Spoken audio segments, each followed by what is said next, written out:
Good Tuesday morning. I'm Zinklea Samoa in for Joe Fryer. And I'm Savannah Sellers. Right now on Morning News Now, primary day. Voters in key swing states are heading to the polls this morning in races that could give us an idea of former President Trump's influence on voters and what we could expect to see in the November midterms. We'll break down the races to watch. Act of hate. Investigators uncover more details about the gunman in the Buffalo supermarket shooting. What they're learning about the plans he allegedly made before the shooting. This as President Biden visits the city today to meet with the community and families of the 10 people who were killed. Future of Mariupol. The last Ukrainian fighters leave the city's besieged steel plant, where they've been holed up under bombardment for weeks. The apparent surrender of the plant means the city could come under Russian control. What's next for the future of this city as Russia targets other regions of Ukraine? And cashing in. When companies get bought out, it's usually the owners walking away with a big payout, but that's not the case for workers at one Midwest company. The surprise that left many walking away with six-figure sums and no smiles on their faces. You can see there. It's a great story to bring you later this hour. Exactly. I would be smiling. More companies should follow suit. We'll bring you that one later. You'll want to hear it. But we begin, though, with the busiest primary election day of the year so far. I wish we had our election music. We'll get there. It's true. 5 states will soon choose party nominees. Wow, Regina, ask our director. and you shall receive. Yes, that's right. 5 states will choose party nominees for general elections this fall. There are key governor, Senate, and congressional seats up for grabs. These races will be the clearest test yet of President Biden's popularity and the influence of former President Donald Trump. We're covering it from all angles this morning with NBC News senior political editor Mark Murray and senior national political reporter Sahil Kapoor. Good morning to both of you. Don't you just love the sound of that music, too? Sahil, we'll start with you and that closely watched Republican primary for Pennsylvania's open Senate seat. So the most recent polling shows that Trump's pick, that's TV Dr. Oz, in a statistical dead heat with former hedge fund executive David McCormick and conservative commentator Kathy Barnett, who has surged as of late. What should we know about this contest as voters head to the polls? Where do we stand right now? Yeah, it's primary day here in Pennsylvania. I'm just getting in the mood with that music, so thank you for that. But it is a tight three-way race. Nobody knows who is going to win this one. The late momentum is clearly all with Kathy Barnett, the far-right activist and commentator who has been a candidate for a while, but who has surged seemingly out of nowhere ever since that draft Supreme Court leak on Roe versus Wade. It's allowed her to highlight her own compelling story on the issue. She was someone who she says was conceived in rape. She opposes abortion, even in cases of rape and incest. Those positions have struck a chord here with Republican voters in this state. And she has taken advantage of the fact that neither of her two rivals has really closed the deal with voters. The Trump-endorsed Mehmet Oz has high unfavorable ratings with many Republicans. The other major Republican candidate in this race, David McCormick, is a former hedge fund executive. He also faces some doubts from the Republican base. So the latest polls show a very tight race. It is unclear if this Kathy Barnett bubble is going to pop in time for Tuesday or if it's going to be enough to push her over the line. One thing is very clear. Republican establishment figures are nervous about this race. They believe Kathy Barnett is simply too extreme to win such a competitive state like Pennsylvania. And on the Democratic side, the very likely nominee is going to be John Fetterman. He recently, just a few days ago, had a stroke in a hospital. He says he expects a full recovery. The treatment went well, and he insists it's not going to slow down his campaign. Whew, a lot going on in that race. For sure. And Mark, I want to bring you in. We're also watching the governor's race in Pennsylvania. Of course, this is now seen as a major swing state. And the next Pennsylvania governor will appoint the Secretary of State. That matters because that person will count the votes in 2024. We know the Trump-backed state senator Doug Mastriano was a vocal supporter of the debunked 2020 election fraud theory that the election was stolen from Trump. So these are pretty consequential elections. What more can you tell us? Yeah, there is deserved reason to pay so much attention to the Pennsylvania Senate race that Sahil was just talking about. But the more consequential one could very well be on the Republican side for governor. And Doug Mastriano has surged into the frontrunner status over the weekend. He ended up getting former President Donald Trump support. And you are right. Mastriano was behind a lot of the machinations involved in the dispute from Donald Trump and his legal team to reverse the 2020 presidential general election results. Mastriano also was at the January 6th rally, and he does have Republican strategists concerned that Republicans could end up losing this governor's race if he is the nominee against Democratic Attorney General Josh Shapiro, who is running unopposed. Sahil, let's now switch over to North Carolina. So there's a lot going on here, too, because this is incumbent Madison Cawthorn's race. He's become a well-known name. He's hoping to fend off a crowded field of Republican challengers. This is the state's 11th district. Now, Madison's 26 years old. He's had his share of controversy in this brief political career so far. So how's it looking for him this morning? It's a bit unclear right now. The most remarkable thing about this race is the fact that it's even a race. This is a dark red district. Incumbents in his position usually tend to coast, but Madison Cawthorn keeps getting involved in one controversy after another, both of a professional nature and a personal nature. He's not well liked by his fellow House Republicans. He does not have a record of accomplishment or a list of issues that he's fighting for to show. And our colleague Jonathan Allen recently went to his district and talked to some voters, including some who voted for him in 2020. And they say he keeps getting into trouble. All we hear is controversy, and they're ready to move on. Still, Cawthorn has the Trump endorsement. House primaries tend to be notoriously low turnout affairs. It's difficult to call this one. It might still be enough to allow him to hang on. And let's talk North Carolina. I know that North Carolina votes on a new senator this fall. Current Senator Richard Burr retires at the end of this term. What should we watch for in this primary election day? Yeah, if it weren't for Pennsylvania, North Carolina would be the presidential battleground that we'd all be focused on right now. And there is an important Senate race that comes for control of the U.S. Senate in November. And on the Republican side, we're seeing Ted Budd, the Republican congressman who has Donald Trump's support, running against former North Carolina Governor Pat McCrory. This is a race that has had a tremendous amount of fights over the airwaves. They have battled kind of from a Trump versus whether or not McCrory is loyal enough to Donald Trump. And so the winner is going to end up facing likely Democratic nominee Sherry Beasley in a much-watched contest later this fall. Mark and Sahil, important insights. Thank you. Yeah, thanks for kicking us off on an election day. Now let's stay on this and go deeper in Pennsylvania. The state's race for its open Senate seat is one of the most closely watched contests of the midterms, as we were just talking about.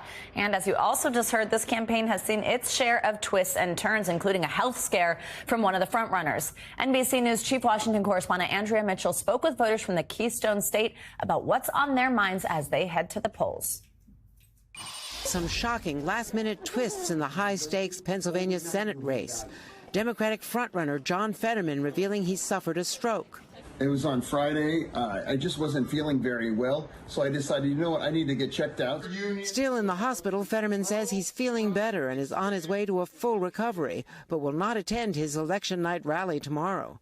On the Republican side, after surging into a three-way tie, conservative commentator Kathy Barnett dealing with images from January 6th of her marching alongside Proud Boys, who were later arrested and indicted. Barnett says she did not enter the Capitol and has no connection to the Proud Boys. Helping fuel her rise, the leaked Supreme Court draft that could overthrow Roe v. Wade, with a new NBC News poll showing voters' focus on abortion now on the rise. How important do you think abortion is to voters here in Pennsylvania? I think it should be the #1 issue for Pennsylvania voters at the moment. It really pains me to see so many abortions that are taking place. Republican politicians aren't talking very much about abortion as an issue, but Republican women voters sure are. If a country loses their value for life, then I think we're lost for good. It scares me that it's a bunch of old men that get to dictate what the majority of the people don't want. Do I think abortion should be outlawed? Absolutely. Other mothers in both parties still want a choice. Women should have the right to their own body. I don't think that folks that, don't agree with it should be making decisions about, my body. A lightning rod issue that could have a major impact at the polls. Andrea Mitchell, NBC News, Harleysville, Pennsylvania.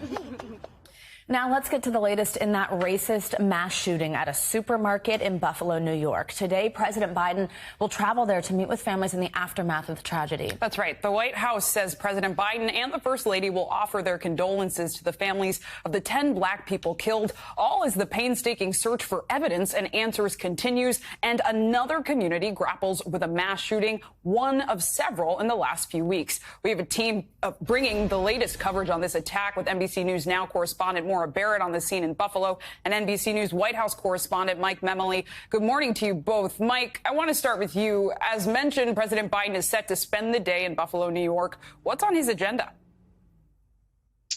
Well, Zinkley, obviously the president has a lot on his plate, and he's preparing for his first trip to Asia as president, an important visit. But the White House says it was important for the president to be able to get to Buffalo before he leaves and spend some time on the ground. He's going to spend a substantial amount of time there in Buffalo today. First, he's going to be visiting that Tops Market Memorial.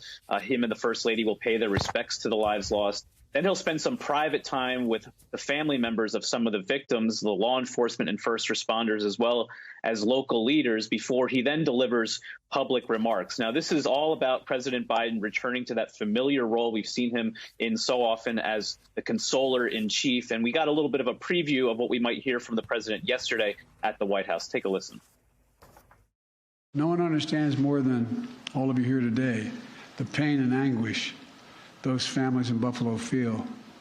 But if they were pulled into as if you, when it happens, at least my experience, you feel like you're pulled into a black hole inside your chest, and everything, you can't, and it's hard.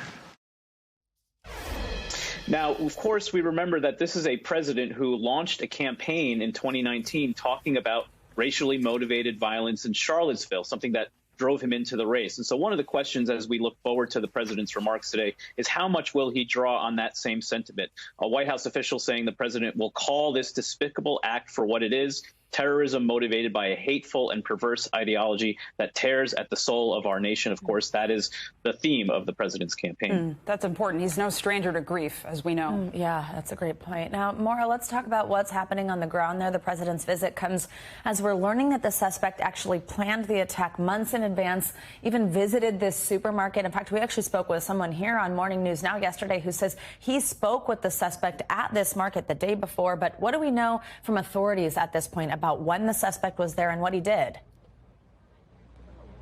Well, similar to what you've heard from President Biden there, the FBI is now calling this an act of racially motivated extremism. We're now learning from officials that the suspect visited the supermarket here as early as 2 months before the attack over the weekend, even speaking with a security guard on scene because he was questioned at the time. He was also incredibly active in online gun extremist groups. And because of all that activity online, we've also learned that in his recon, when he visited the supermarket, he planned to go down further down Jefferson Avenue, potentially targeting an elementary school, a church, or other locations where he believed black people would be located. Again, we do know that he chose Buffalo, or police believe he chose Buffalo as a location because of their black population. And so a very disturbing time in the community, as this supermarket, as we know, was such a central point to where everybody in the community, it was a community hub. They got their food in it. Now it was a food desert before this supermarket was here. And so there's a lot of uneasiness in the area, especially when we do know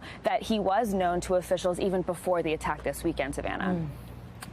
And Mike, unfortunately, right, this issue of gun violence and hate crimes in America is not new. We've now seen it at grocery stores and churches and schools. So how is the White House planning on addressing this through legislation, especially given some of that new reporting that we've heard, right, that the gunman was actually never flagged through New York's red flag or ERPO laws, which are actually largely supported by many Democrats? What's the White House going to do? This is not new.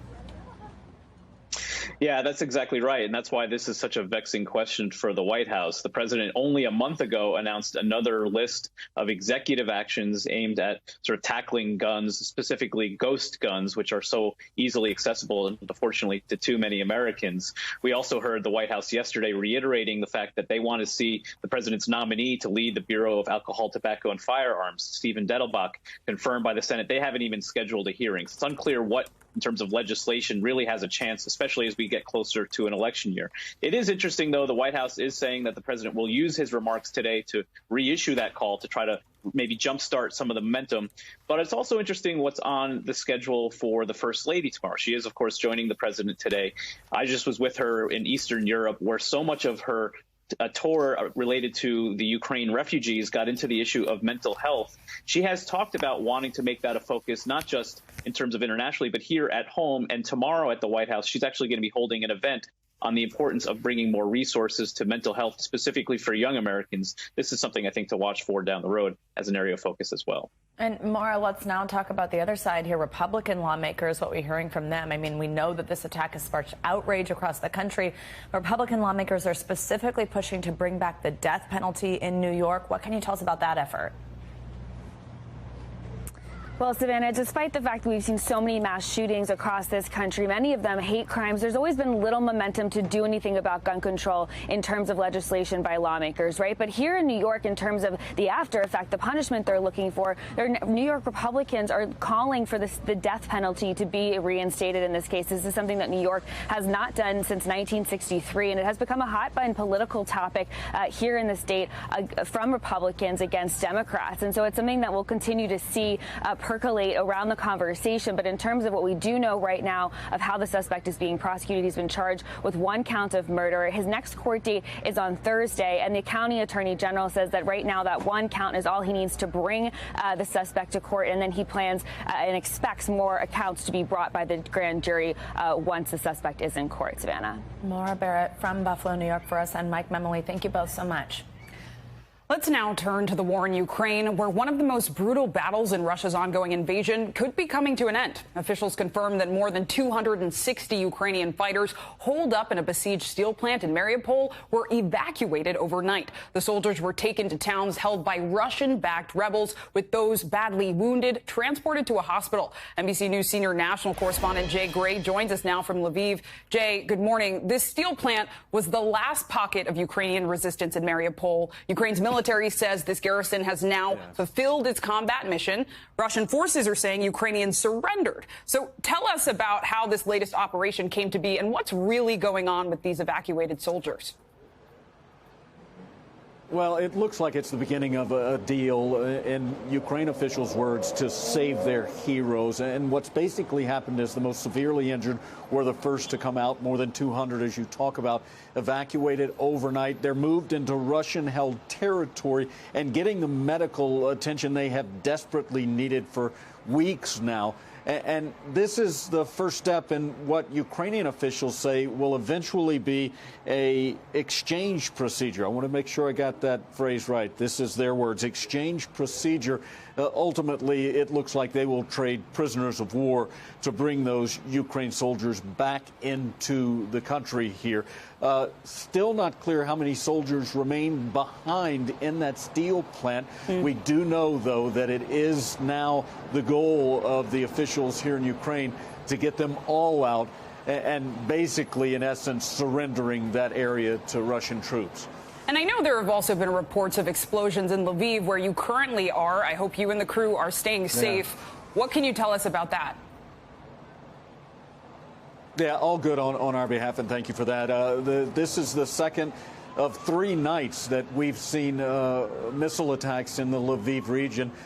2 waves of missiles, according to officials, taking aim at this area and striking about 20-25 miles from where we're standing right now, damaging parts of a village and a training facility, a military training facility that had been hit just a couple of days before. It shows a bit of a different trend for the Russian war plan, moving a bit closer to the east and closer to NATO country, Poland, not far from the border. And Jay, quickly, on the diplomatic front, we're monitoring NATO news. Finland and Sweden decided to apply for NATO membership. How did President Putin react to the news, given how NATO averse he is? And what are we hearing from NATO leaders as well? Yeah, well, yesterday, President Putin made it clear that he's not worried about the decision to make that move unless, he says, it brings with it a stepped-up military presence, which obviously it would. And then he says there would be consequences, though not detailing what those consequences may be. NATO has said that they want to fast-track this. Turkey, though, may be standing in the way. The president there says that he is adamantly opposed to Finland and Sweden joining NATO. It seems to push back to weapon sales and Sweden denying weapon sales to Turkey in 2019 because of their interaction with Syria. And so that's an issue that's got to be resolved. Negotiators from both Finland and Sweden headed to Turkey, though the president says they're wasting their time. A lot to follow. Jay Gray, thanks for breaking it down. Let's bring in Hagar Shamali now for more on the situation in Ukraine. She's the host of Oh My World on YouTube. She's also the former spokesperson for the U.S. mission to the UN and the former NSC director for Syria and Lebanon. Let's start with what we just heard there from Jay's reporting on the situation in Mariupol. So what do you make of Ukraine's successful evacuation of the soldiers that were still in that city, something we were talking about for a long time? You know, so many of them were so injured with no medical supplies, no doctors. And also, what do you think of the fierce resistance they put up there for nearly 3 months? Sure. Well, thanks for having me, first of all. It's remarkable, actually, that you have this evacuation at all. I didn't expect any evacuation of Ukrainian soldiers because of how we've seen the Russian military abuse other civilians and other soldiers across the country. And so to have any evacuation, although they are being taken to Russian territory, which is important, I don't want to be too optimistic just yet. Let's be cautious about it. But at the same time, to have any evacuation whatsoever is in itself is important. And the thing that I took away from it personally is that as they have this, as President Zelensky has said, as part of what he hopes to be a prisoner swap. And I would expect that to happen. To me, that's a sign that you have some kind of deal making and negotiations between the two sides that is achievable. And as I have been screaming about the need for peace negotiations as the only end to this, to me, that is a hopeful sign. But it is under very, very sad circumstances because it does mean that all of Mariupol now goes to Russian control. Yeah, and also there's still an unfolding humanitarian crisis there, of course, with just civilians still in the city. Now I want to ask you about NATO and what's going on with Sweden and Finland's efforts to join. So we actually have some new information that the Turkish president announced he would not support either country's bid to join the alliance. Why is that? Walk us through this stance. And could this rejection put a strain on Turkey's relationship within NATO going forward? Right. The Turkish president alleges that it is personal in nature, basically, that it is bilateral problems between Turkey and these countries, specifically related to arms shipments and apparently related to Kurdish prisoners that are being refused to be extradited to Turkey, and he wants those prisoners. So he claims that it's a bilateral issue between the countries. I would imagine that Turkey's relationship with Russia, it has a good relationship with Russia.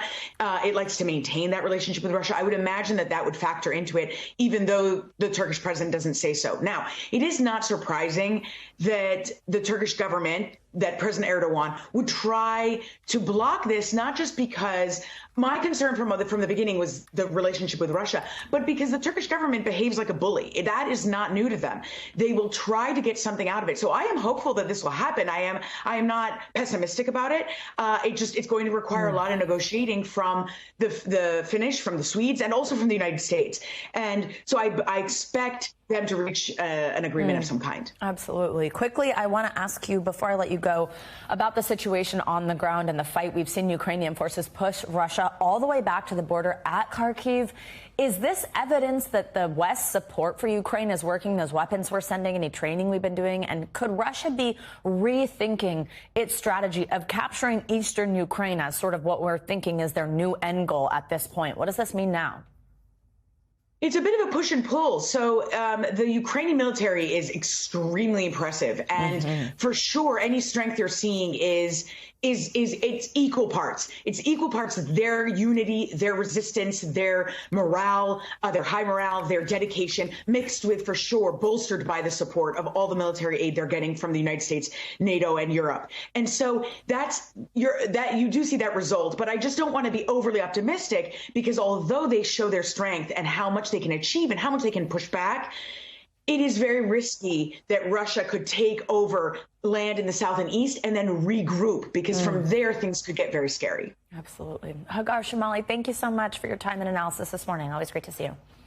Let's now get a check at your morning news now weather. Which means Michelle Grossman joins us, and she's in studio today. Hey, Michelle, good morning. Good morning, guys. And I see that map. Feeling like July. I like the very sound of large. that. I can see it from here. I like it too. I know. I know you guys were like, woo, when you saw that map. Yeah, feeling like July in so many spots. We're talking 90s and 100s out there. So here's the reason why. Here's a jet stream, right? Kind of closes the door to any cooler air coming down from Canada. It allows all that warm air to come in. So that translates to temperatures in the 90s, even some spots over 100 degrees. So 10 to 20 degrees above what is typical for this time of year. Dallas, 96 degrees. San Antonio, 99. Laredo, 105. Houston, 94. Here's the problem. This is our 10th day straight of record highs in Texas. So we're going to see that over the next few days. And this is reaching as far north as Denver, even Wichita, 86 degrees. That's 8 degrees above what is typical for this time of year. But guess what happens? It slides to the east. So now Charlotte, you're going to be near 90 degrees tomorrow. Montgomery, 95, 89 degrees in Nashville, 10 degrees above what is average. And then as we go through the later part of the week, I don't know if you guys know this, into the weekend, New York City, we're going to be near 90 degrees by Saturday, 88 degrees. Philadelphia, 92 on Saturday. D.C., you're already at 90 on Friday, 93 on Saturday. So certainly feeling like July, too, in parts of the Northeast by the end of the week into the weekend. So prompting all this warmth and all this heat, we are looking at a chance for severe weather once again. It's severe weather season. So 7 million at risk today. Winds gusting near 60 miles per hour, damaging hail up to an inch or larger. Also a tornado risk. It's low, but it's not zero. So we're looking at enhanced risk. That's where you see the orange, including Omaha City, Kansas City. That is where severe weather is likely later on this afternoon. And you guys were looking at slight risk, too, where you see the yellow. So some stormy weather in the Central Plains today. Yeah, absolutely. Yeah. And some heat in other parts of the country. I can dig some heat. I think sweater weather is done. No, I think I'm done. Well, I don't know. But the rain, it's raining. I know. Yeah. Well, not today. Today's going to be nice. Get out. Good. Enjoy sunshine. Right. Okay, great. All right. Thanks, Michelle. We love the good news. See you in a bit. Now, doctors say booster shots have been key to fighting this new COVID wave, and soon kids may be able to get that extra dose. That's right. Coming up, the decision from the FDA that could come down as early as today as more health officials tell people to throw those masks back on. You're watching Morning News Now.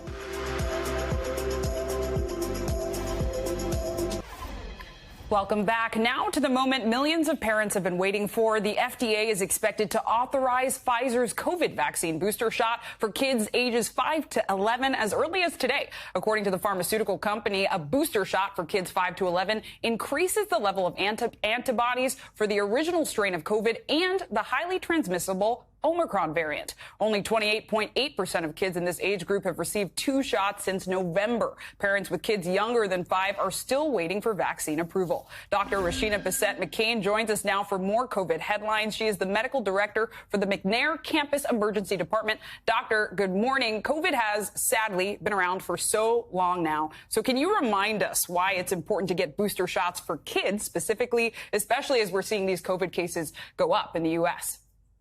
Well, we've seen that vaccine uptake in pediatrics has been particularly low. And I think that's because a lot of people assume that children are immune from COVID because they're at less risk from severe disease. However, everyone needs to remember, low risk does not equal no risk. There have been over 15 million children diagnosed with COVID since the start of this pandemic, and over 5 million of those cases have come in 2022. So about 1/3 of pediatric COVID cases this year alone. Children are not immune from hospitalization. They are not immune from dying, and they are not immune from complications of COVID. So it's definitely important to get them vaccinated. I like that. Low risk does not mean no risk. And the White House yesterday announced the government would be sending out a 3rd round of at-home testing kits. To your point about risk, it's still up. And this time they're sending it with 8 kits in one order. Is this still an effective tool in our fight against COVID? Should we be ordering these kits, or are they hampering our ability to know how many cases there really are? Absolutely. I definitely signed up to get mine.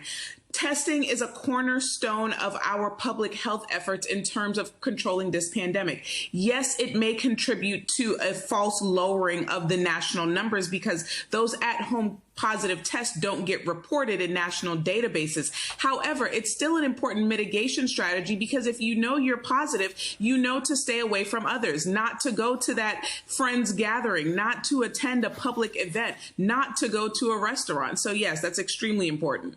And quickly, doctor, the New York Health Commissioner issued an advisory warning everybody to wear masks indoors as cases continue to rise in the state. The COVID alert is also expected to rise in the coming days from medium to high spread of COVID in the New York community. So how did we get here? And is New York headed back towards an overwhelmed healthcare system? We've seen this since the start of the pandemic, peaks and troughs, cases going up and cases going down. Whenever cases go down, people throw away their masks, and it kind of leads to a complacency with mask wearing. People don't want to wear them anymore. Public health experts have always said that masks do work, but they don't work if people won't wear them. That's why cases are getting higher. Dr. McCain, thank you so much. Now to Venezuela. The opposition faction in that country is now planning to hold a primary contest next year in order to choose a candidate for their 2024 presidential election. Claudia Lavanga is with us and kicks us off with that and more. Hey, Claudia, good morning. Good morning. Yes, that announcement follows a meeting between representatives of unitary platforms, this is the name of the opposition coalition in Venezuela, and U.S. officials in Central America, where they kind of shape their way forward for the coalition. Now, unitary platforms then issued a statement in which it said it is reshaping into a broad and inclusive organization with clear rules and concrete work. Now let's move to France, where on Monday, Elisabeth Borne has become the second woman in the country's history to be appointed as Prime Minister. Borne, who is 61 and was Labour Minister in the previous government, delivered an emotional speech in which she dedicated her nomination to all little girls, to whom she said, "Go after your dreams." And let's end this short tour of the world in Shanghai, where authorities set out a plan for the return to a normal life after a long and strict COVID-19 lockdown. Now, the city's deputy mayor said that restrictions will be eased in stages from the 1st of June. Now, the hope is that the slow reopening will reignite the city's economy, which has suffered a major decline due to the prolonged and very strict lockdown, guys. All right, Claudio, thank you so much. Up next, we're expecting more testimony today from Amber Heard in the defamation trial brought on by ex-husband Johnny Depp. So far, there's been a lot of reaction on social media to both Heard's and Depp's testimonies, including some poking fun at the situation. Coming up, why some are now saying the jokes are going too far. Plus, a study shows that more than half of young adults suffer from depression, but aren't getting treatment for it. What's behind this trend and a psychiatrist's advice? Next.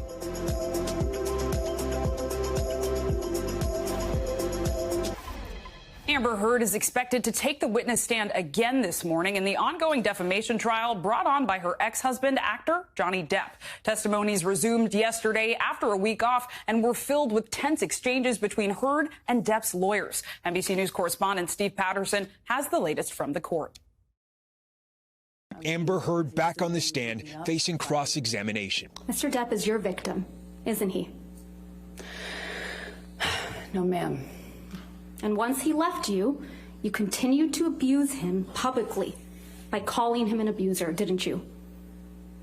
He is an abuser. Johnny Depp's legal team pressing Heard on the lack of photos depicting injuries from the most intense allegations of abuse. This is a picture of you and Mr. Depp at the event the night after Mr. Depp allegedly whacked you in the face so hard you thought he had broken your nose. He did whack me in the face, and I did think it broke my nose. Your nose doesn't appear to be injured in any of these pictures, does it, Miss Heard? I'm wearing makeup. Your nose doesn't appear to be injured in any of these pictures, does it, Miss Heard? That's why I'm wearing makeup. Right. And makeup covers up swelling, right? Makeup will not cover up swelling. Ice will, though. And introducing a video where Heard appeared on the James Corden show on December 16th, 2015, just one day after Heard alleges Depp headbutted her and punched her in the face repeatedly. And then my hand, and my face, and then my hands. Yes. So you had a split lip when you were moving your mouth that way. I sure did. In those photographs. Absolutely. Okay. Earlier in the day, Heard's team wrapping up on their questioning. Just don't call me a liar. It's all I said. Just don't call me a liar. Just don't say this isn't real.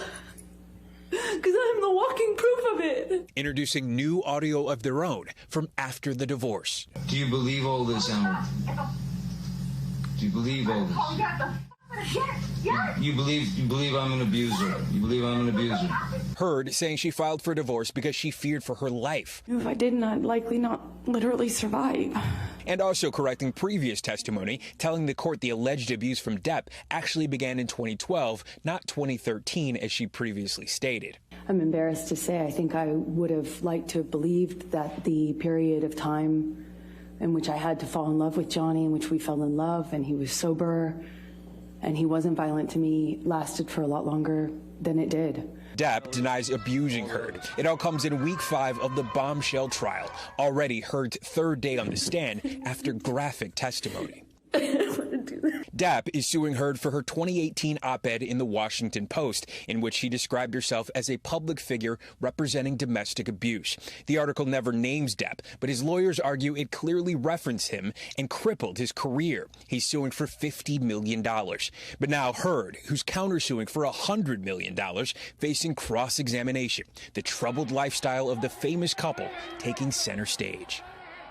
That was Steve Patterson reporting. The trial is now in its 5th week. And as you've likely seen, there's been a lot of reaction on social media to this defamation trial. Some of that includes memes and other jokes that are poking fun at domestic abuse allegations. So what kind of effect does this behavior have on victims of abuse? Joining us now to talk more about this is NBC News youth and internet culture reporter Callan Rosenblatt. Callan, good morning. Good to have you with us. So look, I want to kind of get into this because I want you to walk us through some of the reaction that you're seeing online to this trial, how concerning it is, of course, what it's going to do to abuse survivors, but also the fact that there are some of these bizarre details in this trial that have come out that the internet's sort of latching onto that I think is kind of fueling some of this. So just walk us through what's out there. Yeah, good morning, Savannah. So what we're seeing out there is a whole range of people who are either making fun of certain testimony that Amber Heard has given, or the details that have been brought up, such as defecation in a bed, and people have really taken that and run with it. There's also, unfortunately, memes out there and viral trends on TikTok where Heard's description of domestic abuse, and again, this is regardless of, how you feel about her, her description of domestic abuse is being acted out as if it's silly and funny. And experts tell me that this is incredibly dangerous to do because Amber Heard may not see your meme or your joke, but there are domestic violence survivors out there who are watching all these memes come out and watching all these jokes be made at the expense of someone who is discussing domestic abuse. And they say that they fear that this could have a chilling effect and cause other abuse survivors not to come forward. Yeah, so tell me more about that reaction, because I think it's a really good point. Regardless, separating out how you feel about her or some of those bizarre details, that making a joke of this, making light of it, just does not seem right. What are abuse survivors themselves saying about this? I spoke to 2 abuse survivors who are also not advocates, and they told me that this feels like re-victimization, that it's bringing them right back to the moment where they were abused as well. They are concerned that other abuse survivors who are seeing this are going to fear that when they present their story, that they will have jokes made out of them or memes made out of them, or that people will use fallacies such as, well, why didn't you report sooner? Or, why didn't you tell anyone about this? Which are all lines that have been directed at Amber Heard in this case. And as we know, many, many people who are abused don't necessarily report what happens to them. So they're really concerned about the way that other abuse survivors are internalizing what they're seeing on social media right now. And what kind of long-term effects could these posts have on abuse survivors who interact with them online? Yeah, again, Savannah, it's all that fear that abuse survivors will see this and remember this. And when they're either trying to escape a domestic violence situation or whether they're trying to confide in someone, it's the concern that they won't have a safe space to go to, right? That they won't have someone to lean on or to talk to about what has happened to them. And that, goes into this bigger statistic of people not reporting for reasons like embarrassment or humiliation. And it's all that fear. And also people not, seeking justice in their own domestic violence situation, fearing that people will just call me a liar. And again, this is regardless of how you feel about Amber Heard or Johnny Depp, that domestic violence survivors, male or female, may say, I don't feel comfortable coming out because of the reaction that happened during this Johnny Depp Amber Heard trial. Absolutely. All right, Callan Rosenblatt, thank you so much. Important stuff. This morning, we've talked about domestic abuse, war, and mass shootings, so it's definitely time for our mental health check-in. We're digging deeper into why so many young adults aren't getting treated for depression, plus the impact abortion has had on mental health. Yeah, and here's a twist. Anxiety may actually be good for you. There might be some benefits to it. But as always, we also want to use this as a moment to just pause, take a deep breath, reflect on our emotional well-being, and have a conversation about what might be impacting us all right now. Let's bring in Dr. Soumya Dave for more on these headlines headlines. She's a psychiatrist and the author of What a Happy Family. Doctor, always great to have you with us. Good morning. So a new study found that 53% of young adults are experiencing depression but aren't getting treatment for it. I mean, that's a big number. One of the reasons for that, of course, is because getting treatment comes with a high price tag. But what are the dangers of leaving depression untreated? Are there affordable options for people needing treatment who can't afford a traditional route?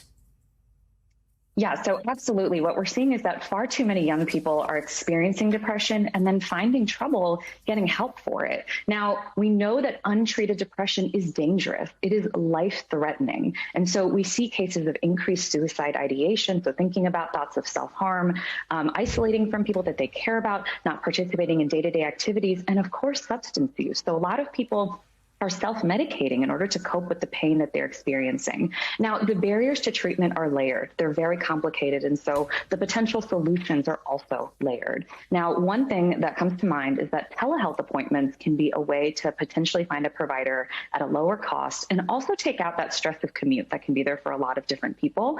And talking to people, now saying, hey, where can I go to for some support? I always go back to the point that when we talk about normalizing our mental health and getting help for it, we open up that possibility for people to think that it's okay to not be okay. Now, for this particular group of people who are ages 18 to 25, if they can stay on their parents' insurance until they're 26 years old, we can also ensure that they have some healthcare coverage while they're in this high-risk group. So that's another thing that also comes to mind. And of course, before we even talk about getting to a provider, because we know that there are so many barriers to that, having those conversations with the people we care about in our family circles, in our communities, with our friends, and saying, hey, how can I be there for you? How can I support you? What can I do to help you feel cared for? So again, every layer, I think, and every place that we're thinking about can offer something to help our youth right now. Great tips there, too. Absolutely. I'm glad you emphasized it's okay not to be okay, especially when so many things are going on in the world. Yes. And I wanted to turn to new findings on abortion and mental health, especially given all the news around the leaked draft of the SCOTUS decision that could overturn Roe v. Wade. And in this study, 97% of women who had an abortion felt they made the right decision just 1 week after the procedure. And 5 years later, that number was actually 95%. Most of those women said they felt relief after the procedure, despite the stigma surrounding abortion. So how does abortion affect mental health? Do people suffer more when they are denied the procedure? Yeah, so the Turnaway study looked at 1,000 people, and it compared the outcomes to those who were able to receive abortion to those who were seeking out abortion and not able to receive it. And what they found is in that latter group, the ones who were seeking out abortion and unable to receive it, they had higher rates of stress and anxiety. And that first group, as you said, reported feeling that it was the right decision for them. And what this comes down to is that when we give people the agency over their bodies, over their lives, we have better outcomes overall. And so people deserve that. An abortion is a medical procedure, and so people seeking that out deserve to have support over that. And to speak to the emotional part of it, this is complicated. So it's possible that someone who does have one can experience a lot of different emotions, and that's okay. I think it's so natural for us to say, oh, people who have this done will experience this, but it's much more layered than that, and there's a lot of nuance to it. And so it's important for us to speak to those directly impacted by this and to ask, how is this affecting you, and how can we support this for you? Finally, doctor, I want to ask you about something we just mentioned a minute ago, which might have perked some ears, that research suggests that anxiety might actually be good for your mental health. I'm not exactly sure if those are the details. So walk us through how it can be beneficial, at least, and how we should cope with the feeling in a positive way to avoid a potential anxiety disorder. What can we do to use it to sort of fuel us? Absolutely. So I think it's so understandable for all of us to put our emotions in a category. You know, they're either good or they're bad, but really there's a lot of nuance to all of our emotions. And one thing I come back to a lot in my private practice when someone is experiencing anxiety is I ask, was this ever helping you? Did this ever help you get some sort of control? Did it help you get things done? Did it help you plan for the future, figure out some uncertainty? So to just ask, did it play a role that at some point was helping? And can we treat it with a little bit of kindness and curiosity instead of saying, we're done, you know? So sitting with our emotions and giving ourselves a space to look at them with curiosity instead of judgment, whether that's with mindfulness, with movement, with talking to people we trust, can all help us sit with our emotions instead of saying, we need to push this out. So important. Doctor, always great to have you with us. We love this segment. Thank you so much for your time this morning. And coming up, putting a stop to hate. Yeah, today's the International Day Against Homophobia, and activists say there's still a lot of work that needs to be done. The origins of this day and what groups are doing to mark it up next. May 17th is International Day Against Homophobia, Transphobia, and Biphobia. It marks the anniversary of the World Health Organization's decision to remove homosexuality from its list of mental disorders. That happened on this day back in 1990, 32 years ago. Joining us to talk more on this is Sarah K Ellis. She's the president and CEO of GLAAD, the organization that fights for LGBTQ acceptance. Sarah K Ellis, good morning. Tell us about the origin of this day. How did it come together, and how did the WHO come to the decision to remove homosexuality from that list of mental disorders? Well, good morning. Thank you for having me. I appreciate being here. So this is a 32-year-old day there where we recognize the discrimination and violence against the LGBTQ community. And it's more important now than ever as we see, especially in the United States, all of the rhetoric that we're seeing around and against the LGBTQ community. And we're starting to see that rhetoric be exported outside of the United States. And what that does is create a culture and environment that is unsafe for the LGBTQ community. So the day was brought about to recognize and educate people about the violence and discrimination against the LGBTQ community. And unfortunately, 32 years later, it's still as important today as it was when it was founded. And given the climate you described briefly, right, that the LGBTQ community has been facing, what's the significance of this year's International Day theme? So this year's day is about our bodies, which is so tied into what we're seeing. So this year alone, we've seen 12 violent killings of trans and gender nonconforming people in the United States alone. We've seen nearly 250 anti-LGBTQ bills proposed across the United States. What those do is the mere proposing of those bills start to create a culture that is unsafe for the LGBTQ community. And so in addition to that, like when we look globally, it's still illegal in 68 countries and punishable by death in 6 countries. So we're still up against it in a pretty significant way as a community. And we've really seen the vitriol and rhetoric heightened this year, specifically around the LGBTQ community and around the transgender community. I want to point that out as we talk about our bodies. A lot of this anti-LGBTQ legislation is about policing trans bodies. And when we see Roe v. Wade start to be unwound by the Supreme Court, what seemed like was settled law, and we look at what what's holding our rights together is the Supreme Court for marriage equality and for Bostock, which is employment law. We understand really clearly that that is the next target. And it's been said by Supreme Court justices. Sarah K Ellis, thank you so much.